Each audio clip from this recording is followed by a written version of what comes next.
Hello friends, welcome to my channel green house. और आज का हमारा पौधा है मोगरा का पौधा।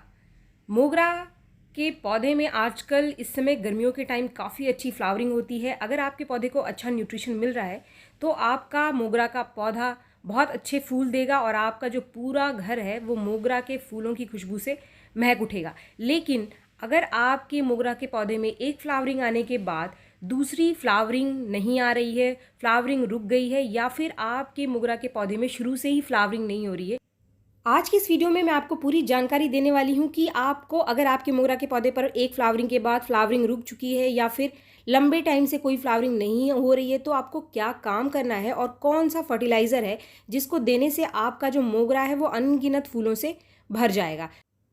मेरे पास काफ़ी सारे मोगरा के पौधे हैं। जैसा कि ये मोगरा है, इसमें फ्लावरिंग हो रही है, लेकिन ये वाला मोगरा का पौधा जो आप देख रहे हैं इसमें एक फ्लावरिंग के बाद अभी फ्लावरिंग ख़त्म हुई है। सारे इसके जो फूल हैं वो झड़ चुके हैं। कुछ फूल इसमें दो चार लगे हुए हैं, कुछ कलियाँ भी इसके अंदर लगी हुई है। जो पौधा है इसमें मैंने 1 महीने पहले फर्टिलाइज़र दिया था।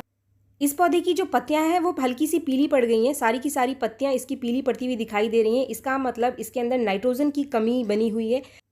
तो फ्रेंड्स, अगर आपका मोगरा एक फ्लावरिंग के बाद इसकी फ्लावरिंग रुक गई है तो सबसे पहले तो आप इसकी मिट्टी की सफाई कर लीजिए। जो सूखे फूल इसके पौधे के अंदर गिरे हुए हैं इन सब को बाहर निकाल दीजिए और दूसरे स्टेप में आप इसकी हल्की हल्की प्रूनिंग कर दीजिए। ऊपर की जो ब्रांचेस हैं जिसमें फूल आकर सूख गए हैं तो आप सिर्फ दो दो तीन तीन पत्तियां छोड़ करके इनकी प्रूनिंग कर दीजिए। प्रूनिंग करने से पौधे को शेप भी मिलेगा और ज़्यादा से ज़्यादा नई पत्तियां निकल कर आएंगी। प्रूनिंग करने के बहुत सारे फ़ायदे हैं। प्रूनिंग करने से जो हार्मोन है जो कि टिप के ऊपर पड़ा रहता है वो एक्टिवेट हो जाता है, तो आपका पौधा ज़्यादा ब्रांचेस निकालता है, ज़्यादा घना होता है। तो जितनी ज़्यादा आप प्रूनिंग करेंगे अपने पौधे पर, जितनी बेकार ब्रांचेस को टिप को कट करेंगे उतनी ही ज़्यादा नई ब्रांचेस निकल कर आएगी। और मोगरा के पौधे में जितनी ज़्यादा नई ब्रांचेस आएगी उतनी ही ज़्यादा कलियाँ बनेंगी, क्योंकि मोगरा हमेशा नई ब्रांच पर ही नई कलियाँ निकालता है। जब भी किसी पौधे में फ्लावरिंग हो जाती है तो वो एक बहुत सही टाइम होता है उसकी प्रूनिंग करने का, उसको शेप देने का, क्योंकि पौधा हमारा कभी कभी लंबी लंबी ब्रांचेस निकालता है और वो शेपलेस हो जाता है। तो ऐसे पौधे को रखने का कोई फ़ायदा नहीं है। जैसे कि आप देख रहे हैं ये एक लंबी सी ब्रांच है पर इसके अंदर कई सारी कलियाँ हैं, तो मैं इसको अभी कट नहीं करूँगी, लेकिन जैसे ये फूल खिलकर सूख जाएगा तो इसको मैं यहाँ से कट करके निकाल दूँगी, क्योंकि पौधे को शेप देना बहुत ज़रूरी है। इसके साथ ही प्रूनिंग भी बहुत ज़रूरी है, वरना आपके पौधे में सिर्फ लंबी लंबी ब्रांचेस पड़ी रहेंगी। आपका पौधा एक लंबी ब्रांच के साथ ब्रांच लंबी करता चला जाएगा और नई ब्रांचेस को नहीं निकालेगा अगर आप इसके ऊपर सही टाइम पर प्रूनिंग नहीं करेंगे। तो ये सही टाइम है जो कि आपको ये काम अपने मोगरा के पौधे पर कर लेना चाहिए। थर्ड स्टेप में आपको इसकी मिट्टी की अच्छे से गुड़ाई करनी है, क्योंकि अभी टाइम है इसको एक अच्छा सा फर्टिलाइज़र देने का। तो फर्टिलाइज़र देने से पहले मिट्टी की सफाई करने के बाद आप इसकी एक अच्छे से गुड़ाई नीचे तक, जितनी नीचे तक आप कर सकते हैं अच्छे से इसकी गुड़ाई कर लीजिए, ताकि नीचे तक पौधे की जड़ों में ऑक्सीजन की मात्रा अच्छे से बनी रहे, तभी आपका पौधा अच्छे से ग्रोथ भी करेगा। ये 3 काम करने के बाद जो सबसे ज़रूरी काम है वो है इसको फर्टिलाइज़र देने का। तो आज की इस वीडियो में मैं आपके साथ 2 तरीके का फर्टिलाइज़र शेयर करने वाली हूँ। पहला तो होममेड फर्टिलाइज़र जो कि आप घर पर बनाकर अपने मोगरा के पौधे को दे सकते हैं। दूसरा मार्केट का फर्टिलाइज़र वो कौन सा है जो कि मोगरा के पौधे के लिए काफ़ी बढ़िया फर्टिलाइज़र है, और उसको डालकर आप मोगरा के पौधे पर ज़्यादा से ज़्यादा ब्रांचेस और फूल ले सकते हैं। मोगरा के पौधे में अच्छी फ्लावरिंग के लिए सिर्फ 2 चीज़ें हैं जिसकी ज़रूरत आपके पौधे को होती है, वो होता है नाइट्रोजन और फास्फोरस। जितनी अच्छी मात्रा में आपके मोगरा के पौधे को नाइट्रोजन और फास्फोरस मिलेगा वो उतनी ही ज़्यादा नई ब्रांचेस निकालेगा, पौधा आपका हरा भरा भी रहेगा, और जितनी ज़्यादा नई ब्रांचेस निकालेगा उतनी ही अच्छी फ्लावरिंग भी करेगा। तो आप जब भी मोगरा के पौधे को कोई फर्टिलाइज़र देते हैं, चाहे वो कोई भी फर्टिलाइज़र दें, चाहे वो होममेड आप बनाकर देते हैं या फिर आप मार्केट का ख़रीद कर दें, इसके अंदर नाइट्रोजन और फास्फोरस की अच्छी मात्रा होनी चाहिए। नाइट्रोजन और फास्फोरस भरपूर मात्रा में अगर हमारे मोगरा के पौधे को मिलता रहता है तो आपका मोगरा का पौधा हमेशा फूलों से भरा रहेगा, इसके अंदर फूलों की कमी कभी नहीं आएगी। तो फ्रेंड्स, सबसे पहले हम बात करते हैं होममेड फर्टिलाइज़र की। वो कौन से ऐसे फर्टिलाइज़र हैं होममेड जो कि आप घर पर अपने मोगरा के पौधे को दे सकते हैं। यहाँ पर 3 चीज़ें हैं मेरे पास, और ये तीनों ही चीज़ें आपके पौधे में नाइट्रोजन और फास्फोरस की कमी को पूरा करते हैं। पहली जो चीज़ है ये है सूखी चाय की पत्ती। ये वो चाय की पत्ती है जो चाय की छन्नी में बच जाती है, तो आप उस चाय पत्ती को कभी भी ना फेंकें। इसको अच्छे से 3-4 पानी से धो करके धूप में सुखा लीजिए, और सुखाने के बाद आप नाइट्रोजन की कमी को पूरा करने के लिए अपने किसी भी पौधे में इसको डाल सकते हैं। तो यहाँ चाय की पत्ती का इस्तेमाल मैं कर रही हूँ। अगर आपको नाप कर देना है तो आप 3 से 5 चम्मच चाय की पत्ती को अपने 10 से 12 इंच के पॉट में दे सकते हैं। पॉट के साइज़ के हिसाब से इसकी मात्रा को आप कम ज़्यादा कर सकते हैं। मैं अंदाजे से इसको दे रही हूँ। चाय की पत्ती में भरपूर मात्रा में नाइट्रोजन पाई जाती है, जो पौधे के लिए बहुत ही बढ़िया होममेड फर्टिलाइज़र है। ये वेस्ट होता है और हम इसको फेंक देते हैं, लेकिन अगर आपके पास पौधे हैं तो आप इनको कभी भी ना फेंकें। इनको हमेशा आप धो करके सुखा करके रख लीजिए। स्टोर करके आप इसको लंबे टाइम तक रख सकते हैं, कभी भी ये ख़राब नहीं होगा अगर आपने इसको अच्छे से धूप में सुखा लिया है तो यहाँ अंदाजे से मैंने लगभग 3 चम्मच से ज़्यादा चाय की पत्ती इसके अंदर डाल दी है।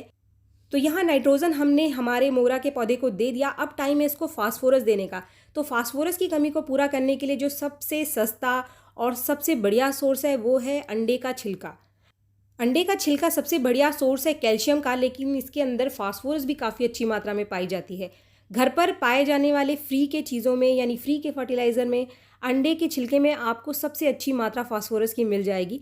तो यहाँ अगर आपके घर में आप अंडे का इस्तेमाल करते हैं, अंडे आप खाते हैं, तो आप अंडे के छिलके कभी भी ना फेंकें, उसका इस्तेमाल अपने मोगरा के पौधे के लिए कर लीजिए। आप इसको पाउडर बनाकर भी अपने पौधे में डाल सकते हैं, क्योंकि पाउडर आसानी से डिकम्पोज हो जाता है। अंडे का छिलका बहुत हार्ड होता है, तो इसका रिजल्ट मिलने में आपको थोड़ा टाइम लगेगा। यहाँ मेरे पास पाउडर ज़्यादा नहीं है, लगभग 1 चम्मच के आसपास पाउडर है। अगर आप अंडे के छिलकों को इस तरीके से तोड़ करके डालते हैं तो यहाँ पर कम से कम 2 से 3 अंडे के छिलके आपको अपने पौधे के अंदर डालने हैं। अगर आप पाउडर बनाकर डालते हैं तो कम से कम 2 चम्मच अंडे के छिलके का पाउडर आप अपने 10 से 12 इंच के पौधे को दे दीजिए। पॉट के साइज़ के हिसाब से आप इसकी मात्रा को कम ज़्यादा कर सकते हैं।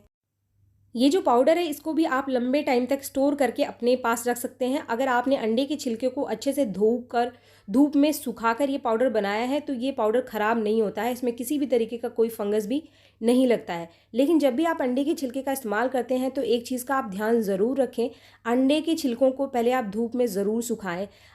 यहाँ पर मैंने सिर्फ 1 चम्मच पाउडर डाला था, तो इसीलिए मैं थोड़े से अंडे के छिलकों को छोटे छोटे टुकड़े में तोड़कर और इसके अंदर ऐड कर रही हूँ। फ्रेंड्स, आप में से जो कोई भी जिनके घर अंडे का इस्तेमाल नहीं किया जाता है, अंडे नहीं खाए जाते हैं, तो वो अंडे की जगह केले के छिलके का इस्तेमाल कर सकते हैं। केले के छिलके को आप पहले धूप में सुखा लीजिए। धूप में सुखाने के बाद आपको इसको अपने पौधे के अंदर देना है।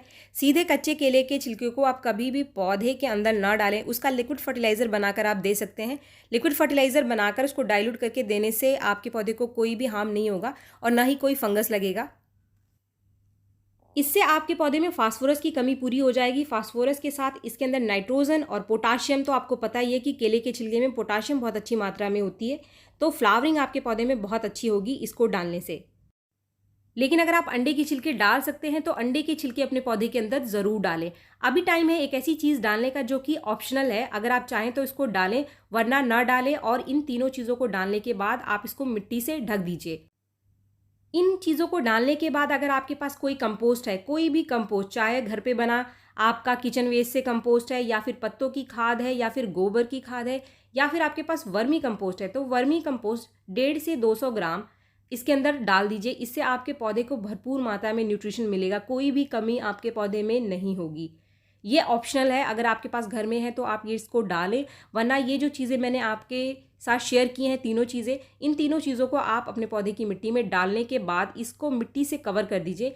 मेरे स्पॉट में पहले से ही ऊपर का जो एरिया था काफ़ी खाली था, तो इसीलिए मैं इसको मिट्टी से कवर कर रही हूँ। काफ़ी जगह है मेरे पौधे में, इसको मिट्टी से कवर करने के बाद भी ऊपर तक काफ़ी जगह रह जाएगी। लेकिन अगर आपका पॉट ऊपर तक मिट्टी से भरा हुआ है, उसके अंदर जगह नहीं है इन चीज़ों को डालने के लिए, तो पहले आप कुछ मिट्टी गुड़ाई करने के बाद बाहर निकाल लीजिए। फिर इन चीज़ों को डालने के बाद आपको मिट्टी से अच्छे से ढकना है।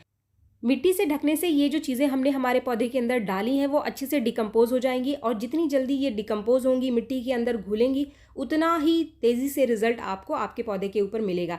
ये जो चीज़ें हमने डाली हैं इसको आप महीने में एक बार अपने मोगरा के पौधे में दे सकते हैं, क्योंकि फ्लावरिंग से लेकर फूल सूखने तक लगभग 1 महीने का टाइम मोगरा का पौधा लेता है। तो महीने में एक बार अगर आप इसे दे देते हैं तो ये काफ़ी है आपके पौधे के लिए। तो फ्रेंड्स, इसके बाद हम इसकी वाटरिंग कर देंगे, लेकिन अभी टाइम है कि वो कौन सा फर्टिलाइज़र है जो कि आप मार्केट से ले सकते हैं। जब भी आप होममेड फर्टिलाइज़र बनाकर देते हैं तो उसको डालना थोड़ा मुश्किल होता है, लेकिन जिनके पास मार्केट का कोई ऑप्शन नहीं है बाहर से फर्टिलाइज़र लेने का, तो उनके लिए ये बेस्ट तरीका है। और मैं भी काफ़ी सारे पौधे में इसका इस्तेमाल करती रहती हूँ और इसके काफ़ी अच्छे रिज़ल्ट हैं। रिज़ल्ट आने में थोड़ी देरी ज़रूर होती है, लेकिन इसके भी रिज़ल्ट आपको ज़रूर मिलेंगे आपके पौधे के ऊपर। अब टाइम है कुछ ऐसे फर्टिलाइज़र का जो कि आप मार्केट से ले सकते हैं। वहाँ पे भी आपको ऐसे ही फर्टिलाइज़र लेने हैं जिसमें नाइट्रोजन और फास्फोरस की अच्छी मात्रा हो। तो किसी भी ऐसी चीज़ का, ऐसे फर्टिलाइज़र का आप इस्तेमाल कर सकते हैं। वो फर्टिलाइज़र मार्केट से ले सकते हैं जिसमें नाइट्रोजन और फास्फोरस की अच्छी मात्रा हो। काफ़ी सारी चीज़ें हैं जिसको आप ले सकते हैं, लेकिन यहाँ पर एक सबसे बढ़िया और सस्ता तरीका है, वो है डीएपी का। डीएपी यानी डाई अमोनियम फॉस्फेट, जिसके अंदर नाइट्रोजन और फास्फोरस की बहुत अच्छी मात्रा पाई जाती है। काफ़ी सस्ते में आपको ये मिल जाएगा। 100 रुपये से 150 रुपये के बीच में 1 किलो डीएपी के दाने आपको बहुत ही आसानी से मिल जाएंगे। आप इसको ऑनलाइन भी परचेज़ कर सकते हैं। डीएपी नर्सरी सीक्रेट फर्टिलाइज़र भी है। नर्सरी में ज़्यादातर डीएपी का इस्तेमाल किया जाता है नाइट्रोजन और फास्फोरस की कमी को पूरा करने के लिए, क्योंकि ये काफ़ी सस्ता पड़ता है। और बाकी जो भी ऐसे फर्टिलाइज़र हैं जैसे कि रॉक फॉस्फेट, बोन मील, जिनके अंदर फास्फोरस की मात्रा पाई जाती है, तो वो डीएपी के मुकाबले महंगे पड़ते हैं। इसीलिए डीएपी का इस्तेमाल किया जाता है, क्योंकि इसके अंदर नाइट्रोजन भी पाया जाता है, तो ये दो कमी को पूरा करता है। इसीलिए डीएपी का इस्तेमाल खेती में या फिर नर्सरी में ज़्यादा से ज़्यादा किया जाता है। फ्रेंड्स, इसकी मात्रा आपको 1/4 चम्मच से लेकर 1 चम्मच रखनी है पौधे के साइज़ के हिसाब से। जैसा कि आप ये देख रहे हैं, यहाँ पर मैंने लगभग 1/4 चम्मच डीएपी के दाने लिए हैं। उससे भी कम होंगे ये, क्योंकि पॉट का साइज़ जो है वो 8 इंच का है, तो इसीलिए डीएपी के दाने मैंने कम लिए हैं। और इसको आपको सिर्फ महीने में एक बार ही डालना है। डीएपी एक केमिकल फर्टिलाइज़र है। इसका इस्तेमाल भी आपको बार बार अपने पौधे के ऊपर नहीं करना है। अगर आप एक बार महीने में दे देते हैं तो भी आपके पौधे में काफ़ी बढ़िया ग्रोथ भी होगी, साथ में फ्लावरिंग भी काफ़ी अच्छी आएगी। तो फ्रेंड्स, ये जो दोनों ही ऑप्शन मैंने आपके साथ शेयर किए हैं, दोनों का आप इस्तेमाल करें। जो भी आपको आसान लगे आप उनका इस्तेमाल अपने पौधे के ऊपर करें, तो आपका पौधा जो है वो हमेशा फूलों से भरा रहेगा और इसके ऊपर फूलों की कमी कभी भी नहीं आएगी। और आप देखेंगे कि कुछ ही दिन में जो आपका मोगरा का पौधा है जिसके ऊपर फ्लावरिंग नहीं हो रही थी, वो कुछ इस तरीके से फूलों से भर जाएगा, फूलों से लद जाएगा। क्योंकि मोगरा पर एक बार में सैकड़ों फूल आते हैं अगर आप अच्छा न्यूट्रिशन अपने पौधे को दे रहे हैं। तो फ्रेंड्स, वीडियो अगर आपको पसंद आया तो एक लाइक ज़रूर करें, और मेरे चैनल को आपने अब तक सब्सक्राइब नहीं किया है तो मेरे चैनल को सब्सक्राइब भी ज़रूर कर लें। मिलते हैं मेरे नेक्स्ट वीडियो में, तब तक के लिए थैंक यू।